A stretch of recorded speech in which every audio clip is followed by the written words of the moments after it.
प्रतिलेखन 87 और 88। शुरू। उपाध्यक्ष महोदय, मैं इस बिल का स्वागत करता हूं।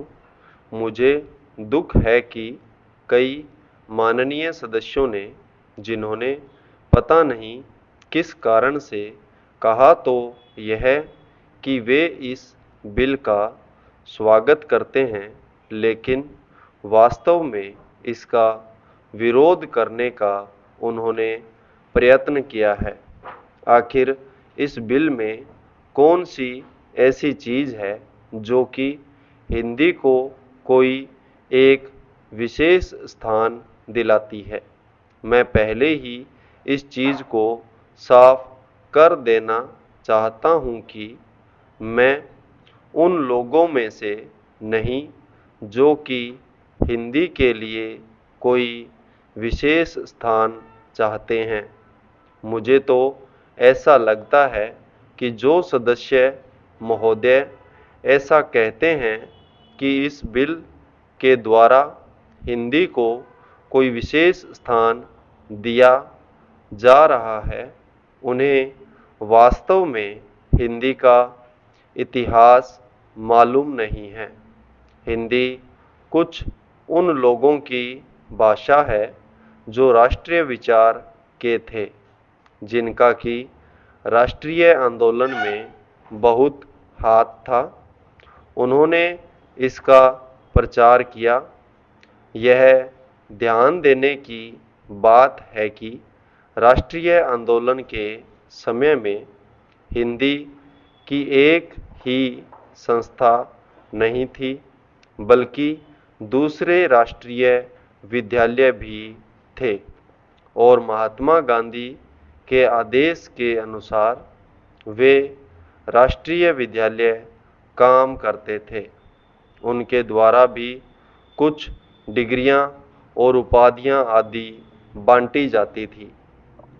अब इन विद्यालयों द्वारा उपाधि बांटने का काम, जो कि उनके द्वारा पहले से किया जा रहा है, उसी को इस बिल के द्वारा यदि जारी रखा जाता है तो मेरी समझ में नहीं आता कि कैसे कुछ लोग यह समझ लेते हैं कि इस बिल द्वारा हिंदी को कोई विशेष स्थान दिया जा रहा है।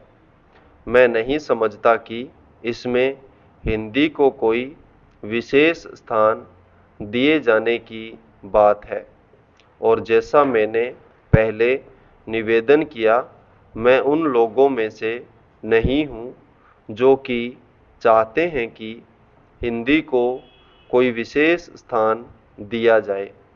लेकिन मैं एक बात अवश्य उन लोगों से पूछना चाहता हूँ, जब भी उन्हें अवसर मिलता है किसी न किसी तरीके से एक ऐसे राष्ट्रीय निश्चय का, जो कि आज नहीं बल्कि आज से कई वर्ष पहले लिया गया था, उसका विरोध करने के लिए तैयार रहते हैं। संविधान में राजभाषा के संबंध में स्पष्ट व्यवस्था दी हुई है, तो भी मेरे यह मित्र उसका विरोध करने का प्रयत्न करते हैं। क्या उनके सामने देश की एकता के लिए कोई दूसरा रास्ता है? उपाध्यक्ष महोदय, हम सभी यह मानते हैं कि आज ऐसे समय में, जबकि देश के सामने बहुत कठिन समस्याएं हैं, यह सदन एक महत्वपूर्ण प्रश्न पर विचार कर रहा है। माननीय प्रधानमंत्री जी ने आज जो भाषण इस सदन में दिया है और जो अपील उन्होंने राष्ट्र के नाम प्रसारित की है, उसके लिए हम उनको हृदय से धन्यवाद देते हैं। आज उन्होंने अपने भाषण में यह बिल्कुल बता दिया है कि यद्यपि हम हिंदुस्तानवासी शांति चाहते हैं और हमने बराबर हर कीमत पर शांति को बनाए रखने की कोशिश की है, लेकिन इसका यह अर्थ नहीं हो सकता कि हम अपनी सीमाओं का उल्लंघन सहन करें या अपने राष्ट्र की कोई भूमि किसी को देकर के शांति स्थापित करने का प्रयत्न करें।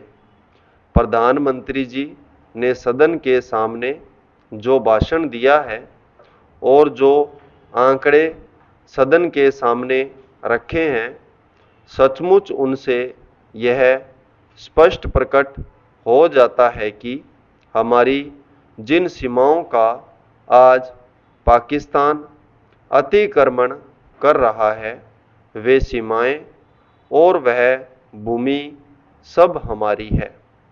इस समय पाकिस्तान का जो रवैया है वह कोई नई बात नहीं है। हमने बराबर पाकिस्तान की ओर मित्रता का हाथ बढ़ाया है, लेकिन पाकिस्तान ने बराबर उस हाथ को काटने का प्रयत्न किया है। देश के विभाजन के समय से लेकर हमने बराबर हर प्रश्न का, हर विषय को मित्रता से तय करने का प्रयत्न किया है, चाहे पाकिस्तान का रुख किसी भी प्रकार का क्यों न रहा हो। देश के विभाजन के समय हमने पाकिस्तान के साथ जो समझौता किया, उसके अनुसार हमने पाकिस्तान को उसके हिस्से से अधिक दिया।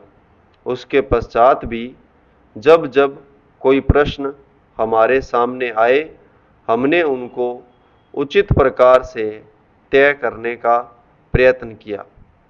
आज भी पाकिस्तान की तरफ हमारा करोड़ों रुपए का कर्ज है, जिसको पाकिस्तान ने आज तक नहीं दिया है, लेकिन फिर भी हमने पाकिस्तान के साथ अच्छा बर्ताव रखा है।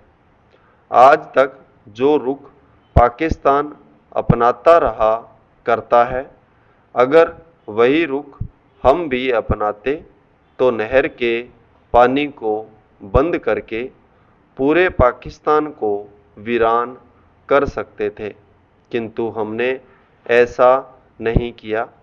एक देश के साथ दूसरे देश के संबंध आपसी सद्भाव और नैतिकता के आधार पर ही स्थापित रह सकते हैं। संपूर्ण विराम।